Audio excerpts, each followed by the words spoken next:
Hello friends, welcome back to our channel Mahavir study point. शाम के इस रीजनिंग के सेशन में आपका स्वागत है। आज हम लोगों का प्रैक्टिस सेट नंबर 89 यानी कि 89 होने वाला है। 88 तक कंप्लीट हो चुका है। रोज़ शाम 5:30 बजे से यह प्रैक्टिस सेट होता है जो प्रीवियस ईयर का क्वेश्चन पर आधारित है। जो भी एसएससी के एग्जाम में पूछा गया है उन्हीं सब का कलेक्शन है। अगर आप इस टाइप का क्वेश्चन 20 कर लेते तो आने वाला जितना भी एग्जाम है वो उसमें आपको रीजनिंग में बहुत ही हेल्प मिलने वाला है। ठीक है, तो बस बहुत ही कम समय का वीडियो रहता है। आप शुरू से लेकर के लास्ट तक देखिए, तब आपको प्रैक्टिस सेट समझ में आएगा। चलिए आज का प्रैक्टिस सेट हम लोग शुरू करते हैं। देखिए पहला क्वेश्चन बताना है क्वेश्चन मार्क की जगह पर क्या आएगा। तो कैसे ये किया गया है इसको हमको बताना है।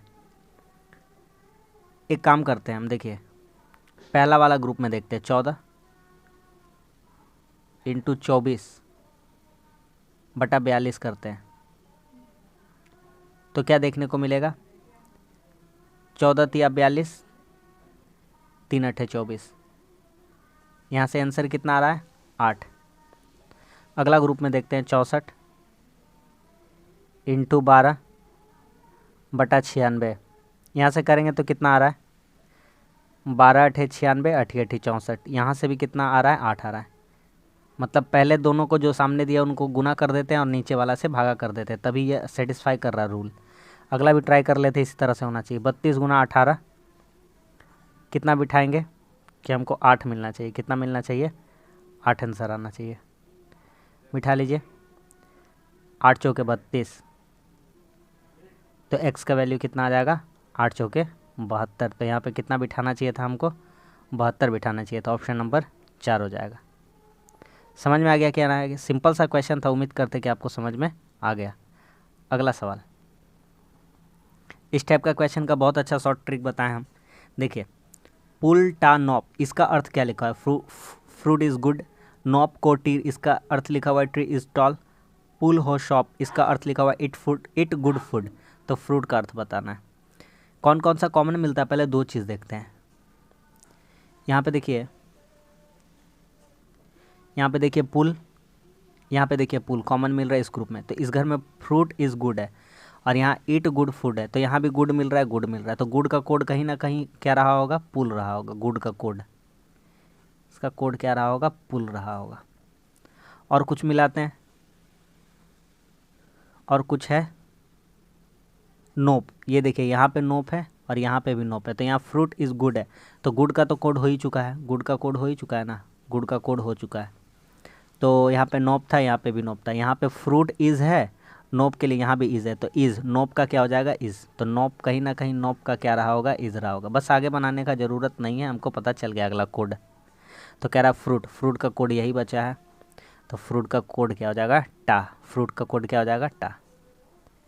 110% वही आएगा। फ्रूट का कोड क्या हो जाएगा टा। इस तरह से आप ऑप्शन एलिमिनेट कर सकते हो, ऑप्शन नंबर ए। ठीक है, डेली क्लास में जुड़िए, कम समय का क्लास होता है और बढ़िया बढ़िया कंटेंट हम लोग कर लेंगे। आपका भी रेगुलरिटी बना रहेगा जैसे हमारा बना रहता है। चलिए, कह रहा है UVWXYZ एक गोल मेज के केंद्र की ओर मुंह करके बैठे 5 जन है। 5 जन का एक डायग्राम बना लेते हैं। 2 का डायग्राम हुआ, 4 का डायग्राम हुआ और ये 5 हो गया। सिखा चुके हैं, हज़ारों बार करोड़ों बार सिखा चुके हैं। अब बिठाते हैं आदमी लोग को। वहाँ UVWXYZ दिया था, यहाँ ABCDF करके दिया। ई भी नहीं दिया, ध्यान रखिएगा। ABCD उसके बाद F कर दिया। कन्फ्यूज़ करने के लिए एग्जामिनर का सोचे। आपको लगेगा कि यहाँ UVWXYZ है, यहाँ ABCD है, क्वेश्चन इग्नोर कर देते, इग्नोर हो जाएगा, मार्क्स मिल जाएगा। लेकिन वैसा कोई बात यहाँ पे नहीं है। करते हैं तो UVWXYZ को क्रमशः ABCDF कर लीजिए। ठीक है, चलिए। तो कह रहा है D A और F के बीच में, C B और F के बीच में। तो एक कॉमन चीज़ यहाँ पता चल रहा है, A और F के बीच, B और F के बीच। तो बिठाते हैं, अगर हम बिठा देते हैं D A और F के बीच, अगर A यहाँ रहता है तो F यहाँ रहेगा। तो यहाँ किसको बिठा देंगे D को। कोई सर्टेन प्लेस वैल्यू नहीं पता था, D यहाँ पे। आगे C B और F के बीच में बैठा, F यहाँ है, C जो है B और F के, तो B यहाँ हो जाएगा, तो C कहाँ बैठ जाएगा यहाँ बैठ जाएगा। सवाल ख़त्म हो गया। देख लीजिए अब क्या पूछता है। सही करेक्शन करें हम लोग, सही बैठा है। कहता है कि क्वेश्चन में B के पास कौन बैठा है। B के पास या तो C बैठा है या तो A बैठा है। दोनों तरीक़ा से हम बता सकते हैं सवाल एग्जामिनर को। तो इसको बताने के लिए क्या हमको दोनों डायग्राम का ज़रूरत पड़ा। जो वक्तव्य दिया गया था हमको दोनों का दरकार पड़ रहा है ना, ये भी हमको चाहिए होगा, ये भी चाहिए होगा। तो कथन निष्कर्ष जो लिखा हुआ है दोनों निकल सकता है। तो 1 और 2 दोनों पर्याप्त, option number A.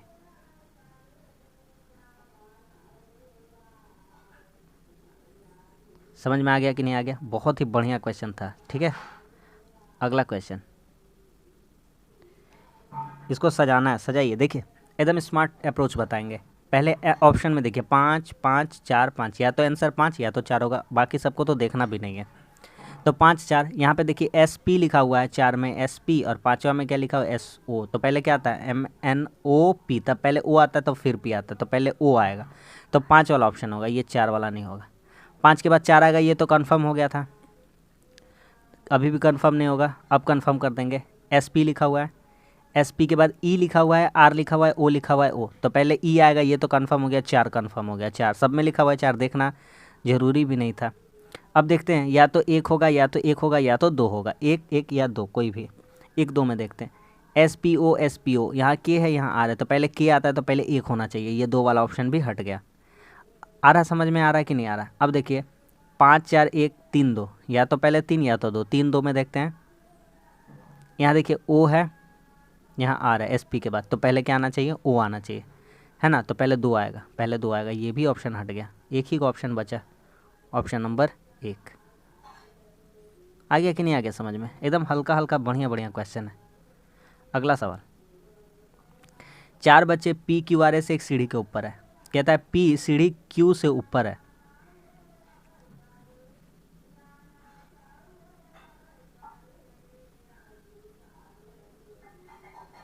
P Q से ऊपर है, Q P तथा R के बीच में है। जो Q है P तथा R, यहाँ R बैठाएंगे तभी तो Q इनका बीच में रहेगा। ठीक है, S P से भी ऊपर है, ये लीजिए S इसका भी ऊपर है, ख़त्म कहानी, चारों को बैठा दिए सीढ़ी पर। कहता है नीचे से तीसरा कौन है? नीचे से तीसरा, 1 2 3, नीचे से तीसरा कौन दिख रहा है? P, option number C। ठीक है ना? अगला सवाल, कहता है सचिन अच्छा बल्लेबाज है, बल्लेबाज बुद्धिमान होते हैं। एक छोटा सा डायग्राम अगर ड्रॉ करने का इसका थ्रू कोशिश करेंगे तो कैसा बनना चाहिए वो देख लेते हैं। सचिन अच्छा बल्लेबाज है, जो सचिन है वो बल्लेबाज है, अच्छा बल्लेबाज है। AB अच्छा बल्लेबाज, बल्लेबाज बुद्धिमान होते हैं, और ये जो बल्लेबाज होते हैं वो क्या होते हैं? बुद्धिमान होते हैं, बुद्धिमान। अब देखते हैं कि इसका थ्रू हम बना पाते हैं कि नहीं। सभी बुद्धिमान व्यक्ति बल्लेबाज है, सभी बुद्धिमान जितने हैं वो सभी बल्लेबाज हैं क्या? ये तो खाली है, ये तो खाली है, ये नहीं हो सकता है। सचिन बुद्धिमान है, बुद्धिमान के अंदर ही कौन है? सचिन है, ये हो सकता है, बिल्कुल हो सकता है। तो केवल 2 निकलता है, कौन सा निकलता है? केवल 2, ऑप्शन नंबर C। ठीक है ना? आ रहा समझ में कि नहीं आ रहा है? अगला सवाल, कहता है जहाज का संबंध कप्तान है, जहाज को जो संभालता है उसे क्या कहते हैं? कप्तान, कैप्टन। उसी तरह से समाचार पत्र, इसको कौन लिख करता है? इसका इसको कौन संभालता है? तो संपादक। इसका संपादन कौन करता है? जहाज का संचालन कौन करवाता है? कप्तान। समाचार पत्र का संचालन कौन करवाता है? संपादक, ऑप्शन नंबर D। क्लियर है? अगला सवाल, इसमें समानांतर चतुर्भुज गिनना है, समानांतर चतुर्भुज गिनिए, आता है? गिनिए, हम दिखाते हैं आपको। देखिए सबसे पहला, यह भी एक समानांतर चतुर्भुज का कैटेगरी में आ रहा है। समानांतर चतुर्भुज जिसके आमने सामने की भुजा बराबर एवं समानांतर हो। ठीक है, समानांतर का अर्थ क्या होता है? कभी मिलता नहीं है, ये होता है समानांतर। ऐसे भी हो सकता है। ठीक है, यहाँ पे एक आपको निकाल के दिखा दी, और कहिएगा और निकाल के दिखाएंगे। यहाँ देखिए 2, यहाँ तक 2 हो गया। ठीक है, और आपको निकाल के दिखा देते हैं। यहाँ से यहाँ देखिए 3, और यहाँ से यहाँ देखिए 4। हो गया कि नहीं हो गया? तो बस ऑप्शन में ज़्यादा से ज़्यादा हम लोग कितना तक जा सकते हैं? 4, क्योंकि खुद ऑप्शन ही कह रहा है मैक्सिमम कितना आंसर दिया हुआ है? 4, तो 4 गो इसमें समानांतर चतुर्भुज है। अगला सवाल, कहता है कौन सी आकृति इसको पूरा करेगा? बनाइए, एकदम इजी क्वेश्चन, बनाइए। कैसे पूरा होगा? देखिए कौन कौन नहीं हो सकता उसको हटा देंगे पहले, टेंशन ख़त्म, है कि नहीं है?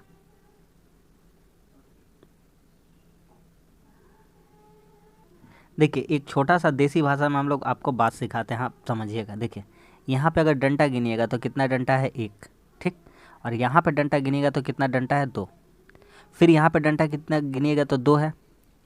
फिर यहाँ पे कितना है, एक। तो यहाँ पे अभी अब एक डंटा होना चाहिए, उसके बाद यहाँ दो डंटा होता तो फिर यहाँ दो डंटा है, मतलब दोनों का जोड़ा चल रहा है। जैसे सिंगल, यहाँ देखिए सिंगल डंटा है तो यहाँ भी सिंगल है, यहाँ दो गो है तो यहाँ भी दो गो है, यहाँ भी सिंगल है तो यहाँ भी सिंगल रहना चाहिए, यहाँ दो गो है तो यहाँ भी दो गो है। इतना बात समझ में आ गया ना। तो उधर सिंगल वाला होना चाहिए, इसका ऊपर कोई डंडा ही नहीं है तो इसको हटा देंगे, ऑप्शन नहीं हो सकता है। एक तो हो गया। यहाँ पे देखिए एक दो ये वाला ऐसा डंडा आ गया, ये तो हो नहीं सकता है। बचा ये सवाल और ये सवाल, इसमें से कौन सा होगा, ये वाला भी नहीं होगा क्योंकि ये एक सिंगल डंडा ऐसे बीचों बीच गया है, ये तो नहीं हो सकता है। एक ही ऑप्शन बचता है, ऑप्शन नंबर 4। तो इस तरह से ऑप्शन भी एलिमिनेट कर लेंगे तो पता चल जाता है, ठीक है। आ रहा समझ में, यहाँ सिंगल होता तब डबल होता, ठीक है। अगला सवाल करेक्ट है तो देख लीजिएगा, सही है। अगला सवाल, अगला सवाल कहता है कुछ कीड़े पक्षी है, कुछ कीड़े पक्षी है, कीड़ा पक्षी नाम लिखते हैं, कुछ कीड़े पक्षी है। कुछ कीड़े क्या है, पक्षी, पीसी लिख दिए पक्षी। और कुछ सभी पक्षी फल है, और सभी पक्षी जितने हैं वो फल है। सभी पक्षी क्या है, फल है। अब बना लेते हैं सवाल, ख़त्म। सभी फल पक्षी है, क्या सबका सब फल पक्षी के अंदर आता है, नहीं। कुछ कीड़े फल हैं, ये देखिए कीड़ा और फल एक दूसरे को टच करके गया है, एकदम सही बात है। तो केवल कौन सा निकलेगा, केवल निष्कर्ष 2 निकलता है, ऑप्शन नंबर बी। अगला सवाल, इसका हम लोगों को बताना है वाटर इमेज यानी कि जल प्रतिबिंब। जो नहीं हो सकता उसको हटा देते हैं। ये देखिए एज इट इज़ सेम दे दिया गया है, और ये तो कभी वाटर इमेज हो ही नहीं सकता है। वाटर में घर पलटेगा, पहली बात। ये भी ऑप्शन नहीं होगा क्योंकि यहाँ पे ये वाला डायग्राम देखिए, दो तो डंडा कहीं भी नहीं दिया गया था। Option elimination is the best method to solve this question, this type of questions, जो भी आपका मिरर एंड वाटर इमेज का रहता है।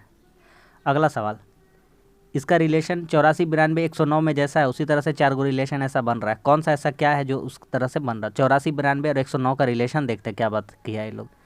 84 में 8 जोड़ा तो कितना आ गया, 92।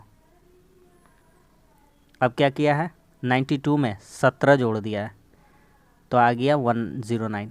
ये मैथ नहीं है कि एक फार्मूला फिक्स है तो लगेगा ही लगेगा, कुछ भी हो सकता है। रीजनिंग मतलब कुछ भी हो सकता है, ठीक है। तो इस तरह का ऑप्शन आप देखिए। तो 9 8 17, 17 में 19 जोड़ना है, यहाँ 17 जोड़ना है। ये देखिए 34 वाला आपका ऑप्शन चेक करवाते हैं। 34 8 कितना हो गया, 42, और 42 में 17 जोड़ देंगे कितना हो जाएगा, 59। तो ये प्रोसेस सही है। पहला में 8 और दूसरा में कितना जोड़ना पड़ेगा, 17, ऑप्शन नंबर बी। समझ में आ रहा है कि नहीं आ रहा, खत्म हो गया सवाल। अगला सवाल कहता है फ्रेम को ऐसे लिखा गया, स्टोनी को ऐसे, तो रेस्ट को क्या लिखा जाएगा, फ्रेम, FRAME, फ्रेम। इसको कैसे लिखा, देखिए क्या कारण है कैसे लिखा फ्रेम को। तो FGH, ठीक है, RSTU, ठीक है, ABCDEFG। सिर्फ देखते जाइए। तो 1 2 उसके बाद तो डायरेक्ट 5 घर छोड़ दिया, ऐसा थोड़ी हो सकता है। ए के बाद BC छोड़ा, DE छोड़ा, F छोड़ा, फिर G हो गया, ठीक है। रेस्ट यहाँ से लिखा जा सकता है, यहाँ से तो लिखा जा सकता है RESTS। तो बेकार है में हम लोग माथा खपा रहे, लग रहा है झूठ मूठ का हम लोग दिमाग लगा रहे हैं। अगर दिखाते हैं आपको रेस्ट लिख करके, देखिए ऐसे लिखा जाएगा तो कोई प्रॉब्लम ही नहीं होगा, डायरेक्ट आंसर आ जाएगा। R के लिए कितना हो जाएगा, R के लिए यहाँ कितना है, U, लेकिन R के लिए यहाँ पे U नहीं दिया गया, तो ये वाला प्रोसेस जो सोच रहे थे वो नहीं हो सकता है। उसी तरह से जाना है, ठीक है। M के बाद लिखा हुआ V, तो M का पोजीशन कितना होता है, 13, और V का कितना होता है, 22 होता है कि नहीं होता है। तो यहाँ कितना लिखा होगा, 22। E का कितना होता है, 5, और G का कितना होता है, 8, H। उतना दूर कहाँ जाना था, सीधा सीधी देख लेते हैं ना, सीधा सीधी दिखाते हैं। FGHRSTU भी, ठीक है दिखाते हैं। देखिए कितना कितना हुआ है, +1 ऊपर लिखते जगह में। FGH 1, RSTU 3 घर, ABCDEF 5 घर, उसके बाद आएगा जी MNOPQRST 7 घर। तो उसी तरह से EFGH, यही एगो काम गड़बड़ा दे रहा हम लोगों का। ऐसे भी नहीं हो रहा है, कुछ ना कुछ तो मिस्टेक हुआ है। रुकिए देखते हैं।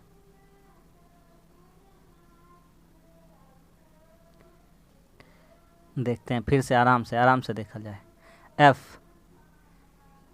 यहाँ पे फ्रेम का लिखा है H, इससे रिलेशन तो बहुत दूर है, इससे सामने FGH, ठीक है GH।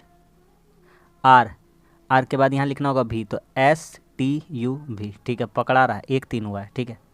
उसके बाद ABCDEFG, ठीक है समझ गए, 1 3 5।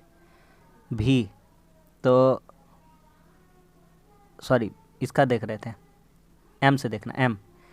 M का होता है 13, V का होता है 22 9। हाँ समझ में आ गया, समझ में आ गया। F का संबंध H से 1 घर के बाद, R का संबंध V से 3 घर के बाद, A का संबंध G से 5 घर के बाद, M का संबंध U से कितना हो जाएगा आपका 7 घर के बाद। हो जाएगा कि नहीं हो जाएगा, 13 7 20 होगा तभी ना U आएगा, ठीक है U। और यहाँ पे E कितना होता है 5, और आपका O कितना होता है 15, तो 9 5 9 14 तभी आएगा ना 15, ठीक है। अब आप समझ गए होंगे, टेढ़ा चल रहा था एकदम यहाँ से ऐसे, ये का संबंध इससे, इसका संबंध इससे, इसका संबंध इससे, इसका संबंध इसका संबंध इससे। आ रहा समझ में। देखिए अब दिखाते हैं, लिखते हैं कितना कितना बड़ा। बहुत ही बढ़िया क्वेश्चन था। FGH 1 घर बड़ा मात्र, RSTU 3 घर बड़ा, 5 घर बड़ा होगा उसी तरह से, 7 घर बड़ा होगा उसी तरह से, 9 घर के बाद आया होगा। बाद का बात कर रहे हैं ना, 9 घर के बाद आया ये वाला। बहुत ही अच्छा क्वेश्चन था। तो अब दूसरा वाला को चेक करके टाइम वेस्ट नहीं करते हम, हमारा जो निकालना उस पर फोकस करते। RESTS, तो देखिए R के बाद क्या होना चाहिए, R के बाद होना चाहिए ST होना चाहिए, ये नहीं होगा, ये नहीं होगा, T होना चाहिए। EFGH I होना चाहिए, I दोनों में है। STUVWXY होना चाहिए, क्या होना चाहिए Y। खत्म हो गया सवाल। आ गया समझ में, आ गया कि नहीं आ गया बोलिए। ऑप्शन नंबर कौन सा हो जाएगा, ऑप्शन नंबर Y वाला। बहुत ही बढ़िया क्वेश्चन था, थोड़ा सा हमको भी घुमा दिया, लेकिन हम लोग इसको घुमा दिए लास्ट में, छोड़ना नहीं है। देखिए कौन सा आकृति इसमें अंतर्निहित है ये बताना है। इस तरह का डायग्राम है, ऐसा कौन सा आकृति में छुपा हुआ, देखिए ध्यान से देखिए। इसमें तो हो नहीं सकता, इसमें पंचभुज लिख रहा है, नहीं होगा ना, आपको सब चेक करवा देंगे। इसमें नहीं होगा, इसमें नहीं होगा, साफ साफ दिख पा रहा है, ठीक है। ऑप्शन नंबर A क्लियर है। अगला सवाल कहता है कुछ बच्चे दक्षिण दिशा की ओर मुंह करके बैठे। दक्षिण दिशा की ओर कर मतलब कि आपका उल्टा तरफ में, आप जहाँ बैठे आपके उल्टा दिशा में, बस इतना समझना है। तो यहाँ पे हम आपको लेफ्ट राइट लिख देते हैं, आप कन्फ्यूज़न ना हो। अभी आपका राइट कहाँ होगा, जिस तरह से अगर आप कलम लेकर बैठे हैं तो अभी आपका ये वाला राइट है, तो उस समय में ये बायां हो जाएगा, क्योंकि कोई आपका उल्टा देख रहा है। तो आपको इधर समझना है बायां और इधर समझना है दायां, ठीक है, क्योंकि वो आदमी साउथ का तरफ देख रहा है, तो आपका उल्टा है। तो उल्टा है तो हाथ भी उल्टा कर देंगे, जो दायां है वो बायां हो जाएगा, जो बायां है वह दायां हो जाएगा। अब बनाएंगे आराम से, देखिएगा। कहता है दिव्या पंक्ति के एकदम बाएं है, दिव्या यहाँ पर है बाएं में, ठीक है। मिथिलेश दाएं से 5वें स्थान पर है, मिथिलेश जो है दाएं से 5वें स्थान पर है। मिथिलेश दाएं से कितने नंबर पर, 5वें नंबर पर। मिथिलेश के तुरंत दाएं नम्रता है, मिथिलेश का तुरंत दाएं नम्रता है। यहाँ पे कौन है? नम्रता। कह रहा है और 3 बच्चे उसके दाएं हैं, तो उसका दायां भी यही चल रहा है, दायां हम आपको क्लियर करवा दी, 1 2 3 बच्चे और हैं, ठीक है। कहता है यदि नम्रता और दिव्या के बीच 6 जन है, नम्रता ये रहा, नम्रता और दिव्या के बीच में 6 जन है, तो एक जन तो पहले से बैठा हुआ है, ये एम नाम का, क्या नाम था उसका? मिथिलेश। तो और कितने जन होंगे? 5 जन। अब बताइए कितना जन है टोटल? बहुत ही अच्छा क्वेश्चन था, है ना? बना लेंगे, ख़त्म हो गया सवाल। तो 1 जन ये है, 5 जन ये 6, 1 जन ये है 7, 1 8 और 3 कितना हो गया? 11। इस तरह से इस टाइप का क्वेश्चन आराम से कीजिएगा ना। एक बार गड़बड़ी हो गया ना तो टाइम भी वेस्ट चला जाएगा और आपका दिमाग भी कंट्रोल से बाहर चला जाएगा, फिर नर्वस हो जाइएगा। तो इसलिए उस टाइप का क्वेश्चन में आराम से थोड़ा मोड़ा समय दे करके कर लेंगे।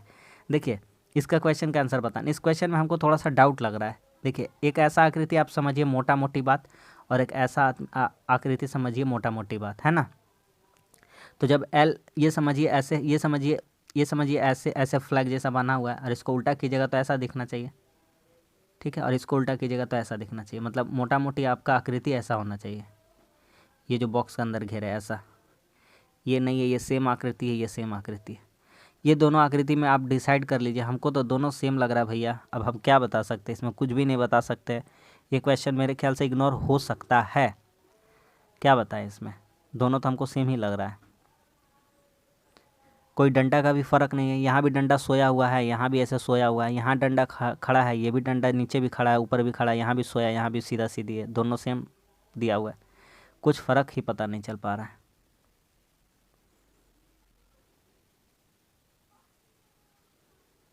कोई भी ऑप्शन मार दीजिए, अब क्या करिएगा? ऑप्शन नंबर ए को कर देते हैं, सी या डी, दोनों में से हमको कन्फ्यूज़न लग रहा है। आपको अगर अच्छा तरह से कुछ निकल रहा है इसमें से तो आप बता सकते हैं हमको कमेंट्स में कि ये थ्रू हम लोग आंसर दूसरा दे सकते हैं, ठीक है। आगे देखिए, सी का प्लेस वैल्यू 3, एम का 5, जी का 7, आई का 9, सबको पता है। 9 के बाद क्या आएगा? 11, 11 और 13। इसमें कुछ भी नहीं था, सिर्फ और सिर्फ नंबर उठाने के लिए ये सब क्वेश्चन दिया जाता है कि जाइए और स्कोर कीजिए रीजनिंग में। अगला सवाल, इसको चेंज करके बताइए, या तो जोड़ या तो गुना। चेक करते हैं, शुरू से स्टार्ट करते हैं। 225 प्लस को गुना 5। एक बात बताइए, 225 को जैसे 5 से गुना करेंगे 1000 के बाहर चला जाएगा। आंसर 103 लाना। बेवकूफ़ी नहीं करना है, ऑप्शन 1 चेक नहीं करेंगे। दूसरा चेक करते हैं, 225 प्लस को भागा कर देते हैं,